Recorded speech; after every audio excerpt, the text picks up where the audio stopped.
Did you know the jet has 24-karat gold seat belts with a price tag of $100 million? It has two Rolls-Royce engines that can reach speeds of up to 500 miles per hour or 800 kilometers per hour, and it can stay in the air for 16 hours. This Boeing 757, previously owned by Microsoft's Paul Allen, was bought and refurbished by the Trump brand to fly only 43 people in total. Did you know that everyone started calling this Boeing 757 Trump Force One since the 2016 election? It's true. This $100 million aircraft is the epitome of luxury flying. Some sheiks would envy the inside of Trump Force One. The ceilings are made from ultrasuede, the seats are high-grade leather, and the headrests have the Trump family crest embroidered on them. In total, there are 18 executive-class seats, 2 bedrooms, and 2 sofas in the media room. The interior of the plane is covered in either leather, suede, gold, or rare mahogany wood, like all of the cabinets. There's even a private dining room where Trump has meals depending on the length of the flight. The screening room is as big as a large home theater, with a 57-inch flat-screen TV and an entertainment system complete with small, separate monitors on each seat for an individualized experience. The plane has 2 bedrooms, one of which is the guest room. The main bedroom is where you'll find the full-size bed with silk sheets, a shower, a small golden sink, and a golden faucet.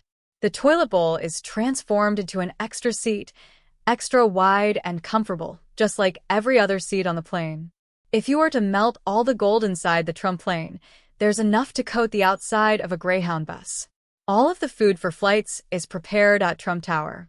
The usuals include shrimp cocktails, lobster salad, roast turkey, roast filet of beef, a green salad, and some freshly baked cookies. The food is stored in plastic see-through containers. The reason for this is simple. Airport security will have an easy time inspecting the food.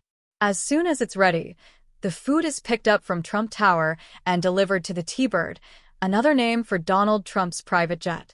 After the pilot confirms the destination airport has the necessary equipment to service this Boeing 757, they take off.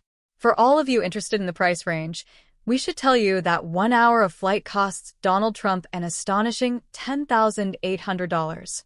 During the self-funded campaign for president, it's worth noting that Trump allocated $506,000 for private travel on board his plane. The plane's history started with Denmark's Sterling Airlines in 1991, the same year it was built.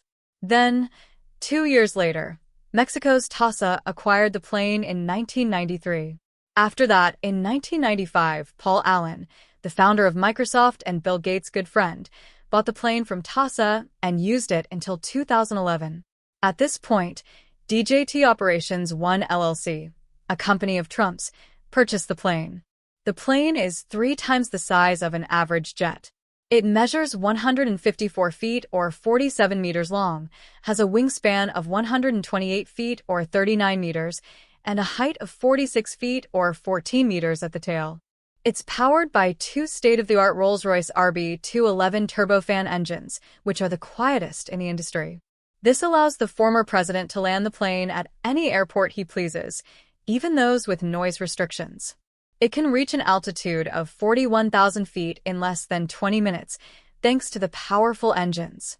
One of the things Trump pays special attention to is the parts of the plane during servicing. He doesn't want switches and mix-ups. Replacements are strictly forbidden.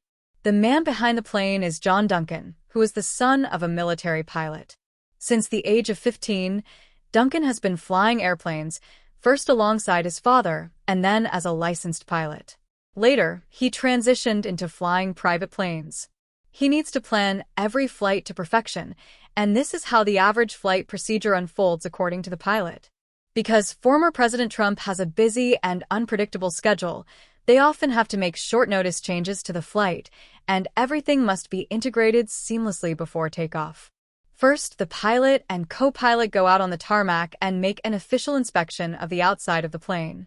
After that comes the flight checklist, where the pilot and the co-pilot ensure everything inside the cockpit is in perfect working order.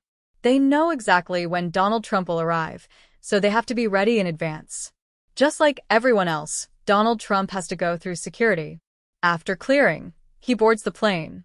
Immediately upon entering, The first thing he does is greet the pilots and the crew. Then he goes into the cabin and inspects everything, and we mean everything. Here's what Donald Trump said about the inspection process.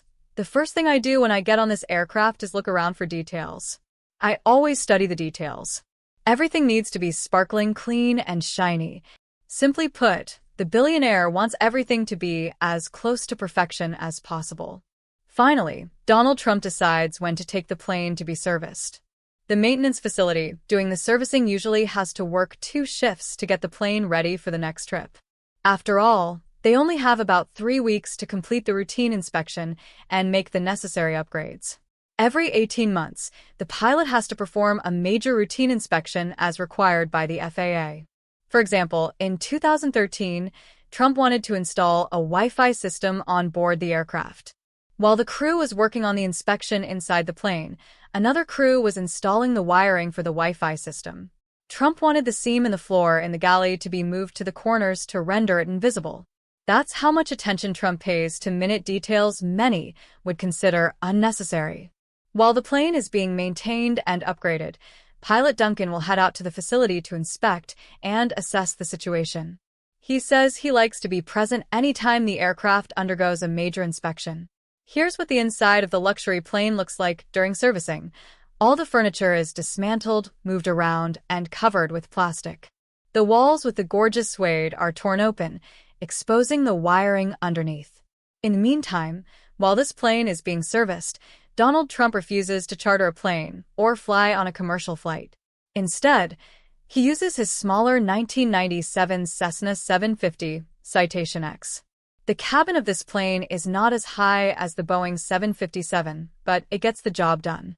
Inside, it measures only 5 feet and 7 inches, or 170 centimeters. When it was purchased, the Citation X was the fastest business jet in the world. After the presidency, this became his main transport aircraft, which he would use to fly to Manhattan from the airport. Trump would likely then board one of the 3 helicopters owned by the Trump Organization and fly to the helipad at Trump Tower, where he would conduct business meetings. Still, the pilot and the maintenance team need to be on time and ready. The business tycoon and former president runs a tight schedule and doesn't want to be late. After the major upgrades are complete, the ceiling is installed panel by panel and the furniture is screwed into place, ensuring all the seams fit perfectly together. They must ensure nothing is changed and not a drop of sweat falls on the furniture, as this would damage the leather. As soon as all the plastic covers are removed, the floor is scrubbed with a special detergent. The pilot calls himself a neat freak, so he helps with the scrubbing. A special brush and a can of air are used to clean all of the dirt from the seams. Every little speck of dust is wiped off, as former President Trump wants the plane in mint condition, as he calls it. For this, the pilot uses a big soft brush to brush the grain of the suede ceilings, ensuring all of it goes from left to right. The inside cleaning is accompanied by a paint job on the outside. To show you just how much attention to detail there is, consider this. A painter carefully paints one of the screws half white and half red. Why? Because the screw is on the seam where the colors meet, and they can't risk painting the whole screw white or red. After completing all of this, the plane is ready for takeoff. The pilot aligns his flight schedule perfectly with Trump's schedule and picks him up wherever he is. After only a short stay at the airport, the plane soars into the sky to take Trump to Europe or Asia, where he has business deals to close, contracts to sign, and speeches to give. Bye for now. Subscribe to Expedition Diaries for an exciting journey filled with adventure, exploration, and stories that will captivate your imagination. Dive into the world of thrilling experiences and unforgettable memories shared through vivid narratives.